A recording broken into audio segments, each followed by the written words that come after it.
Hey there folks, welcome back to Let's Play Final Fantasy XII, the Zodiac Brave story. I'm MysteriousJG. There's a gentle snow falling outside of my apartment, and a gentle dose of Z-Pack flowing through my bloodstream. Let's continue to explore the Feywood, the most dangerous and most effeminate woods of them all. I was vaguely trying to kill all the enemies, but it does seem like maybe they respawn. Like, I think a full clear of this place before we go exploring any of the neighboring zones might be a good idea. So we've been to the other side of that. Start coming up this way. I know there were some enemies that we didn't clear out yet.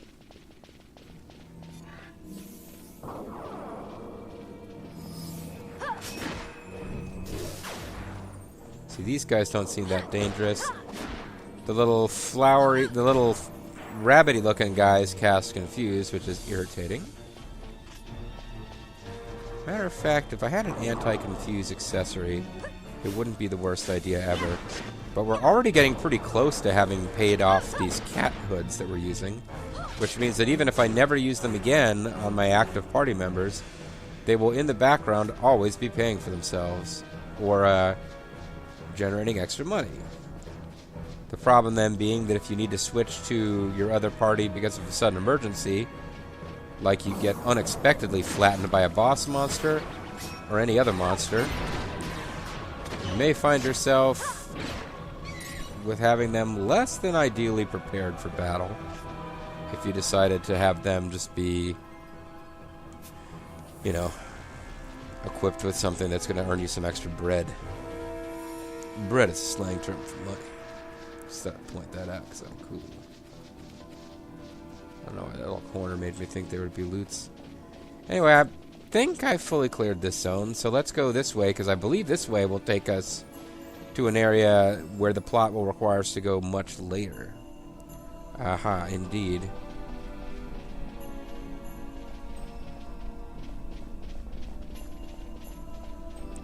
We may not even be allowed to advance in here. Oh no, we can. So that's kind of funky. The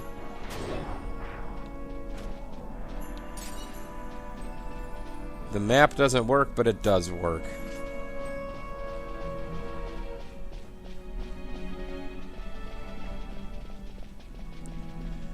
You just can't see enemies you just can't see enemies on it.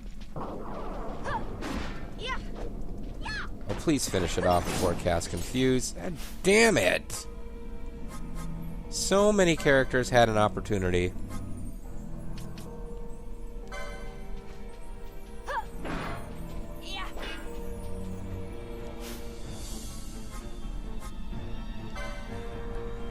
So the problem there is that she's got good block. But now he's going to give her a shitty attack, but it's okay.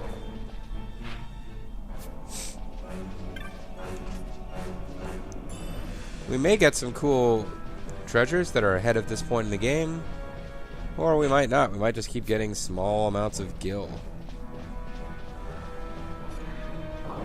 Can we please all hit on our first attempt and therefore finish it off? Thank you.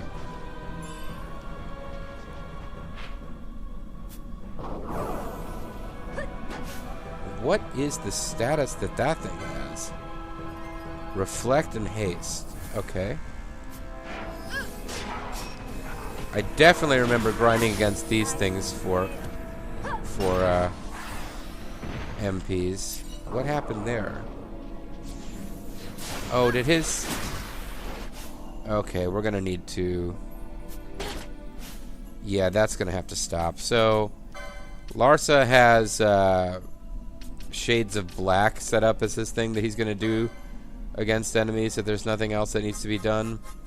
That is not going to be a good idea against enemies that are using Reflect. Because what's been happening there is that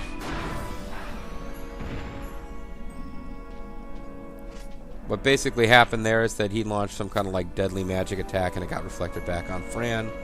It seems to have happened a couple of times in a row. So now I'm curious, how far out of whack are their experiences? 33396, 31387, 313. She might have missed a kill. She might be like one or two kills behind the others. I worked pretty hard off screen for whatever reason to get the girls and boys, the 3 girls and the 3 boys, perfectly synced to each other as to how many hit points they needed, or how many experience they needed to level up. Like, I would put the double experience on whoever was behind, I would put no experience briefly on whoever was ahead, and just got it to the point where they all had almost exactly the same experience, but I probably just wrecked it there.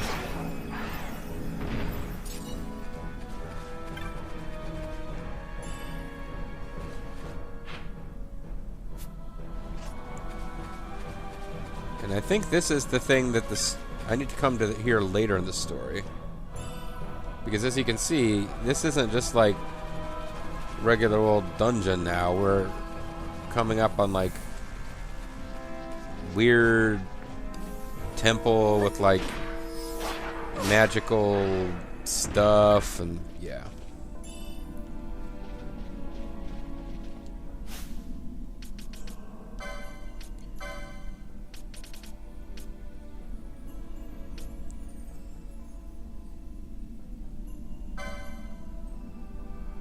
Foe character status equals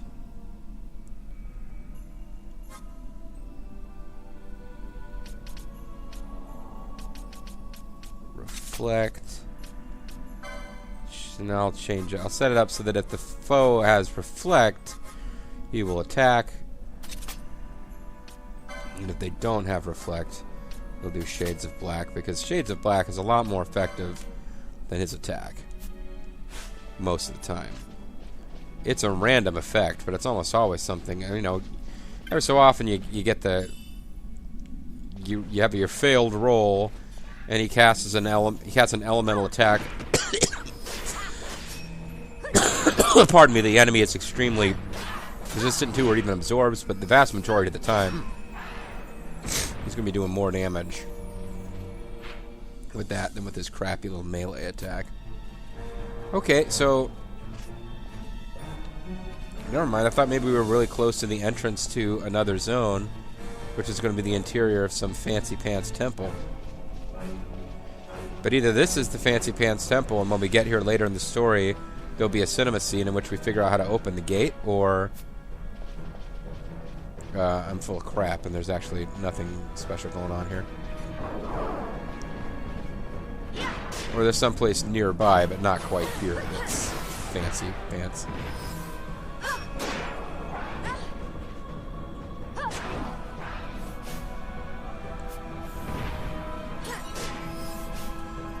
So we're not like, we're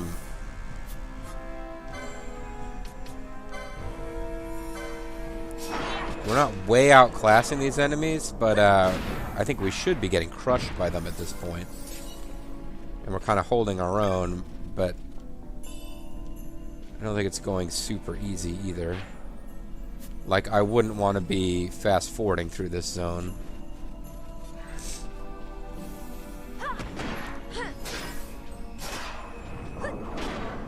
But I distinctly remember getting to a later point in the game and having this be a place where it was safe to run around while, you know, not paying much attention, and maybe... This is years ago. I don't know if I had fully settled into my pattern of grinding while watching Mystery Science Theater or whatever, but this would be a place where I wouldn't feel compelled to pay really close attention while grinding. But it would be much later. It would be later in the game. It would be after I'd cleared a couple more story beats. Basically, if I remember correctly, once we do whatever is going on over here, which I really don't... This part of the story, I'm totally blanking on what happens with Burr Omsace. But then, the story is basically going to require us... We're going to hit a point where we're like, we've got to go to the Imperial Capital. And the Imperial Capital is all this Moss Foreign Highways that I kind of did off screen, even though I showcased running through it, but there was no real reason to at this point in the story. Yeah. We got to get over here, where this path, where we had a bunch of Moogles that were blocking us from going any further because they decided, okay, you really can't go that way because there's no story reason to be here yet, and it doesn't... There's nothing... We can't really... It's not just a big empty dungeon that you can explore early if you feel like it. There's all sorts of NPCs you'd be interacting with, and we just aren't going to have it.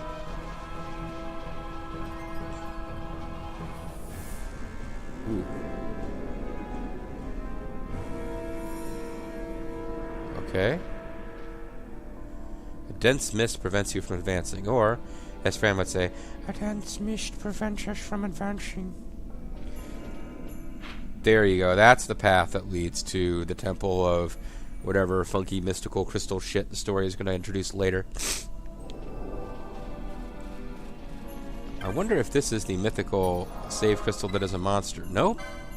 Not yet. I keep wondering when we're going to run into that. I'm glad we ran into this, because I was starting to feel like we were getting pretty far off the beaten track in case I finally get in way over my head here with this area we're not supposed to be in yet.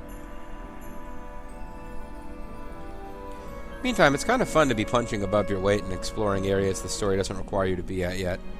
Even if the ultimate effect of all this is that eventually we'll get to here in the story and we'll just like kind of tiptoe through with no problem.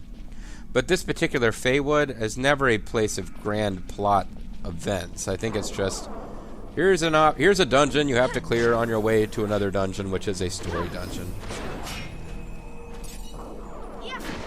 You've got to fight your way through the Weezand of Kados before you can get to, I literally can't remember any other locations from Tales of Vesperia.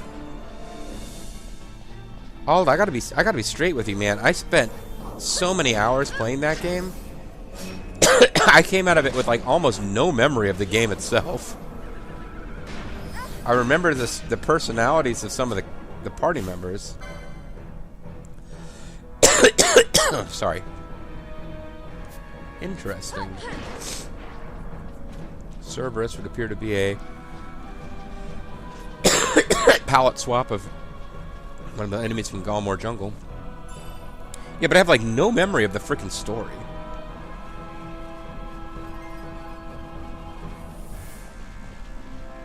I guess it makes a pretty big difference if you play a game more than once. And I tend to, when I LP a game, I only play it once. I'm kind of regretting that I started LPing Red Dead Redemption 2. Because now I'm like, well, now that I'm LPing it, I'm never going to play it again.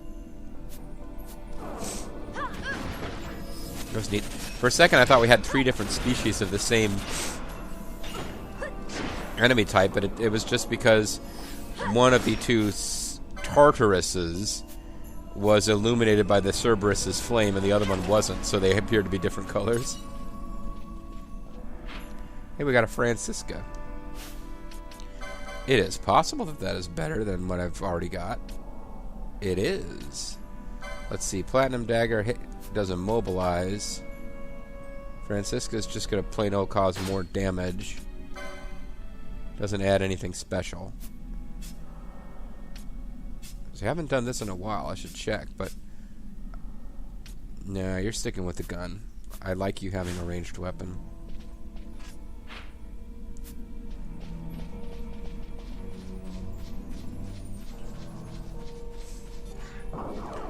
So it's starting to appear that this side journey won't take too much longer.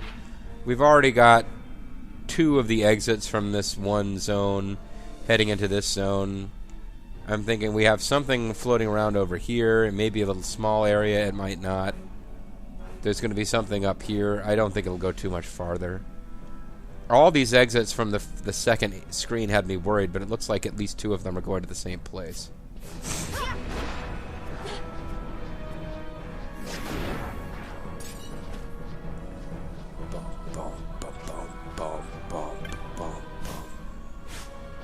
And yeah, we're already getting really close to having paid for those cat ear hoods.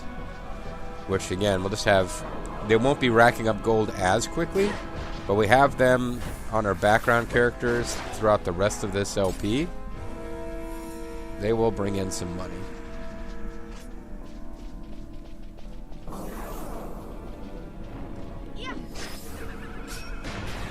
Now, some of the graphics in this game, particularly the faces, when you see them up close in HD in these cinematics, which I think they really are just the faces from the models. They're not like generally new FMV videos, but doesn't seem that impressive now. Some of it. This is a beautiful game when it came out. This was extremely late in the life cycle of the PS2, but it might be the most like visually appealing PS2 game ever. One of the reasons I had such a love-hate relationship with it, it was really set up before the high-speed running around, like you can go over a territory that you've already cleared at super speed mechanic, which is just a huge improvement for a remastered version. Like, it probably would have been silly if the game initially had that feature, but it really makes it easier to deal with again. But like the fact that the game is huge, that there's lots of wide open spaces with no particular need to visit it, that there's some of the monster missions and side missions are just painfully difficult, which made the game sometimes feel like a massive, oh, that's a whole new zone, and so is that. Interesting. So we're actually really close to being done exploring the Feywood. But yeah, like a love-hate relationship with the game because it's really pretty and it's got a great soundtrack. But there is just a ton of going around killing monsters and grinding. I mean, after all, we're fighting in an area that's above where we're supposed to be in the story. We've only leveled up once. And there's no... I didn't really check and see how close were we to leveling before we got here.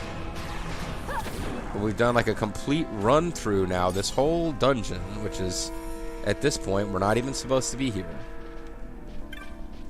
Okay, back the fuck off, guys. Okay, a monster. That might be a really good thing for us, actually. Because I can sneak in and get that and then get back out. Well, they're distracted from their desperate desire to destroy themselves with traps. Like a man trying to win the heart of Millennia, he has this desperate desire to destroy himself with traps to curry her favor. And who could blame her? Sorry. Millennia was a PS2 sexy girl. Or no, she was PS1. But, yeah, from the Deception series. Like, I guess... I don't know that Kagero Deception 2 was a huge bestseller for Tecmo, but certainly future games in that series never stopped finding ways to reference Millennia.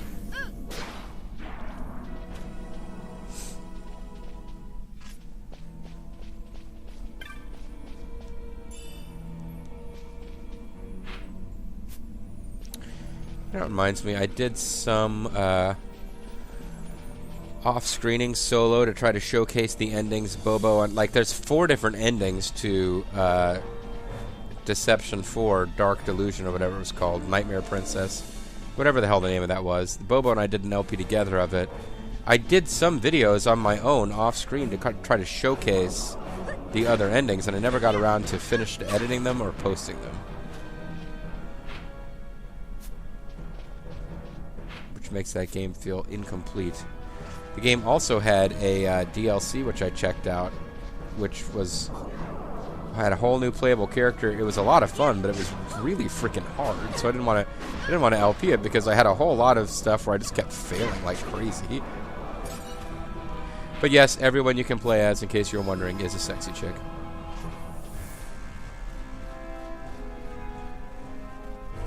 Okay, so we might have 2 complete videos worth of getting sidetracked exploring this zone.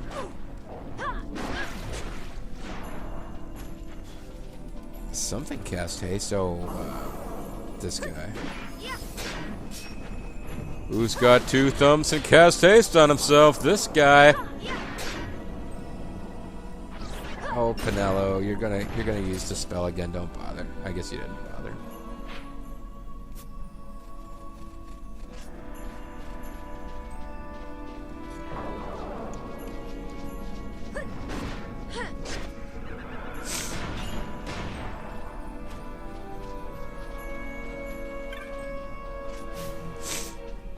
Sorry, sniffly.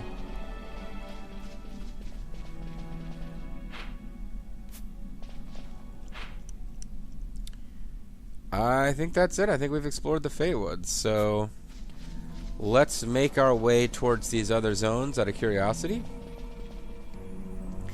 This game is huge.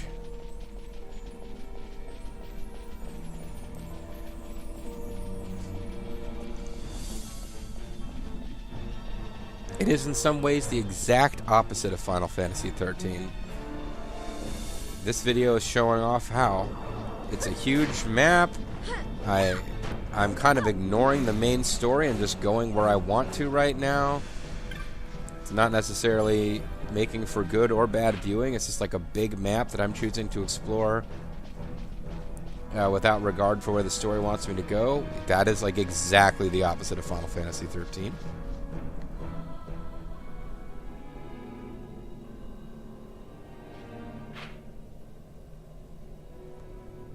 The henna mines? How?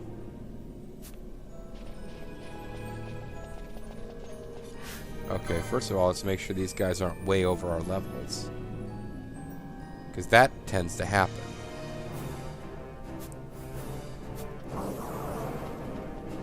Like you'll come to the same area, but from a different entrance, and suddenly the enemies are way more powerful than you can deal with. Because I definitely remember there being... Yeah, that guy's doing like 1,000 hit points of damage per attack.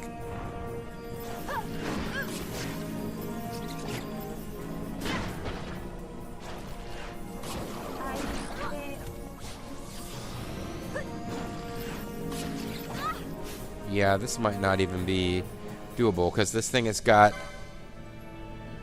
20,000 hit points and keeps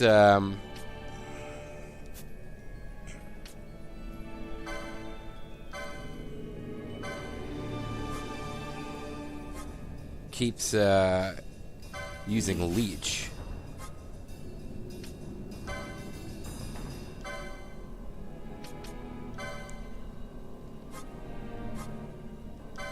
So let's confirm that they're undead and are therefore actually really going to take damage from this.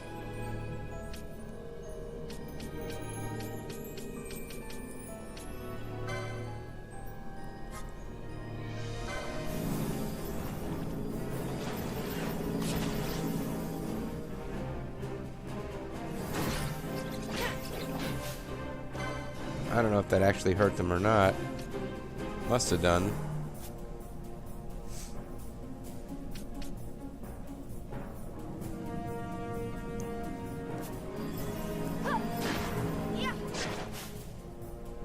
Yeah, the problem is we've got to concentrate on finishing off one at a time.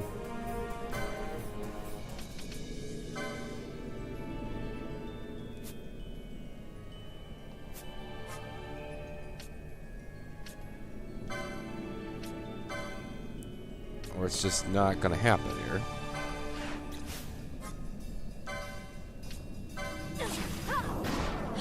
It's getting back, like, every time it uses leech, it gets back thousands of hit points. Yeah, I think we're pretty much overclassed here.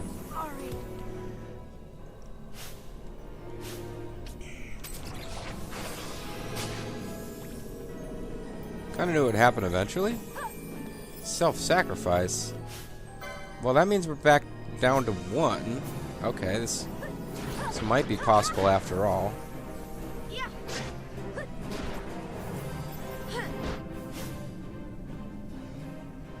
It's not going to let me switch party members at my when I want to, though.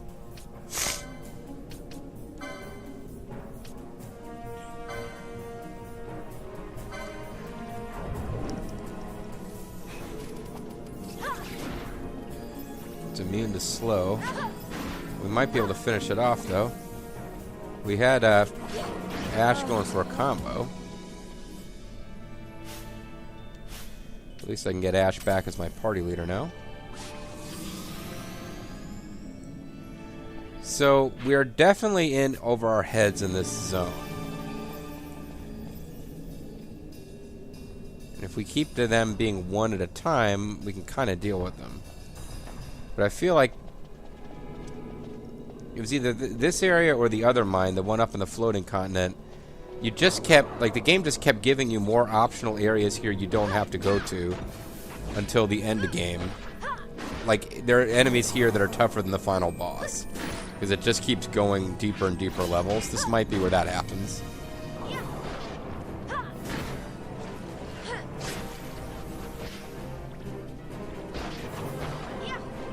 Who got... Oh, we silenced that enemy? Well, unless Leech is a spell, it doesn't matter. I guess Leech is a spell. It's not doing it now.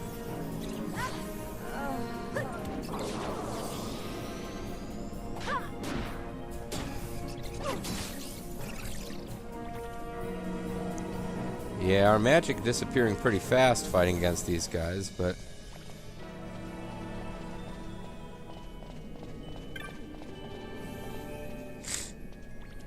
Please be a treasure chest. And a Rogamon. I was hoping it was a treasure chest and not some kind of enemy we couldn't possibly deal with.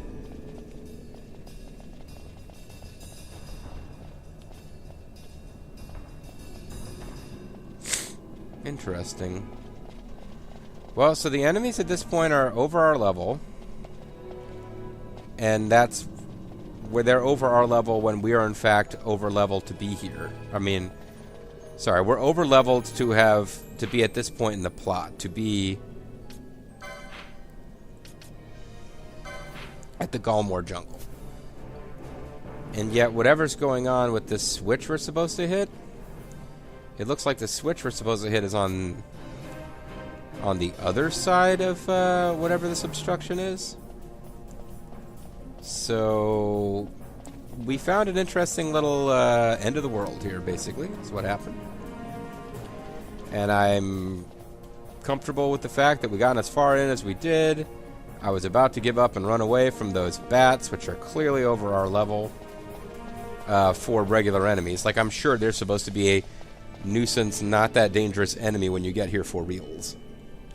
But they're not right now. They're kicking our ass.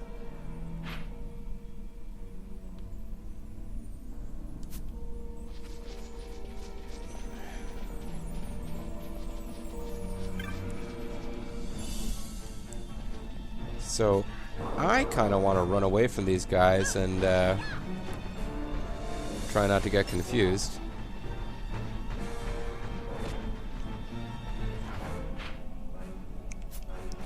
And get to the...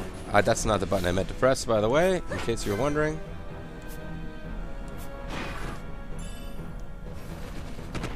I pressed the wrong button there for sure. I'm trying to make sure we get to the blue crystal so I can save and call it a video. And then do some more exploration.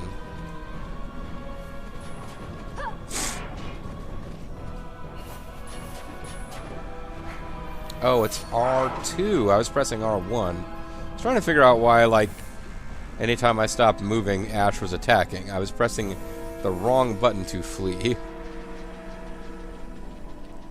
Alright, well, this timing works out pretty good for me. I'm going to call it a video here. And just at about the right time. And we are going to come back, and we are going to check and see what that little zone... sort of to the east that we can get to on this map is. Not this exact location, but... Okay, so we know that the henna mines are back this way, and it's some different... I mean, it's kind of neat sometimes the way this game fits together. We couldn't get here before. There's something going on, and I'm sure we could go in and fully explore the henna mines, and at this point I don't think there's any way that we can hit enough switches. Maybe I'm wrong. Maybe you know I'm wrong and can correct me.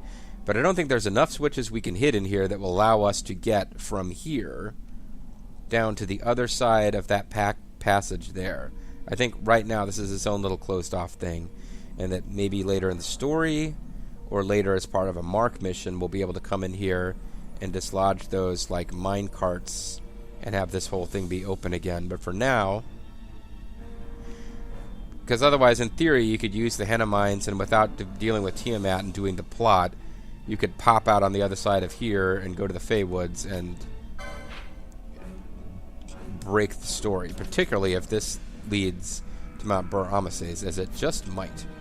But next time we're going to find out where that leads, and regardless of where it leads, we're probably going to go back to Galmor Jungle and take the exit that the game seemingly wanted us to take, although it is cool that the game gives us more than one exit and a certain freedom of movement. It's certainly a breath of relief compared to Final Fantasy XIII, which I played years ago, and is only on my mind because of Final Fantasy XIII-2, which is different in its own way because it gives you the ability to do things in different orders, but basically you have a collection of tiny little self-contained maps that are connected by the, quote, time stream, and that's a whole different thing that I'm not going to get into. We'll get into more of this next time. Thanks for watching. Bye-bye.